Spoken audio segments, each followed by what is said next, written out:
السلام عليكم ورحمة الله تعالى وبركاته. اليوم جيت وجبت معايا فيديو جديد، راني في شحال ما حطيتش في القناة لظروف.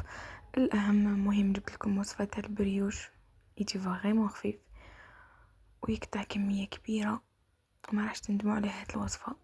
كيما راكم تشوفوا بديت بالمكونات، درت 2 كيسان حليب يكونوا دافين، مغرف كبيرة تاع خميرة الخبز، هنا درت انا 4 مغارف تاع سكر. هنايا حسب ما تبغوا البريوش تاعكم حلو ولا مش حلو بزاف.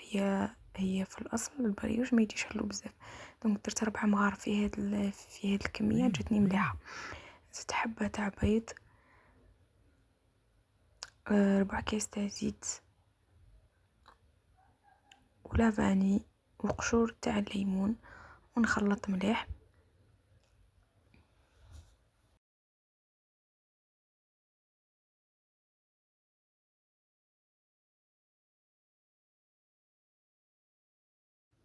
بعد ما خلطت مليح نبدا نزيد في الفارينه، وراح نزيد وحده تاع خميره الحلويات. هنا عندنا وزن 7 غرام.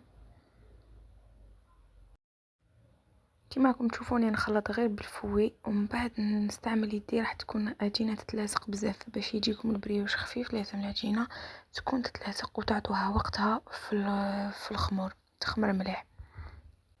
ما تنساوش اكيد رشه تاع الملح، مغرف صغيره هكا. بعد ما لمتها كما راكم تشوفوا زدت لها مغرف كبيره تاع زبده كما راكم تشوفوا، وندخلها مليح في هذيك العجينه، وراح تقعد لكم تتلاصق. تخلوها تخمر، تغطوا عليها وتخلوها تخمر حتى ينضاعف الحجم نتاعها. كما راكم تشوفوا خليتها روبوزات. كما هنا كان الوقت شويه حامي، زعما ما داتليش بزاف الوقت، من با نص ساعه صبتها خمرت. من بعد تهودوا لها هذاك الخمور كما راكم تشوفوا، وتقسموها القطع على حسب ما تبغوا الحجم تاع البريوش تاعكم. انا قطع لي حوالي 13 حبه، وراح تفارصوها. كاين اللي يدير الكونفيتور، كاين اللي شوكولا، انا درت شوكولا تارتيني. كما راكم تشوفوا عمرتها كاع وعاودت رجعتها خمرت للمره الثانيه. انا ما خليتهاش ديبول، كما راكم تشوفوا حطيتهم شويه وخليتهم يخمروا للمره الثانيه.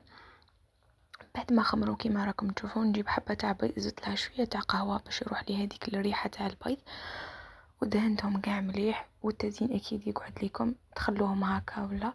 انا ضفت لهم كاين اللي درت لهم جلجلان، وكاين اللي درت لهم لي زامون دي فيلي. وتكونوا ديجا دايرين الفور يحمى هكا، ما يديلكمش بزاف الوقت ويطلع لكم مليح هذاك البريوش يحمى. انا كما كنتوا تشوفوا هنا راني شاعله من الفوق ومن التحت وفونتيلي، درتها كاع من التحت، طابت لي شويه من التحت، بدات نطلعها باش تحمر. هنا بعد ما خرجتها من الفرن كما راكم تشوفوا يجي بزاف خفيف، صدقوني داك تشوفوا الصوره تتحدث. في الاخير راح تشوفوا كيفاش نحلها، تجي من الداخل يجي بزاف خفيف مقطن، ما يجيكمش معجن. جربوه وخبروني.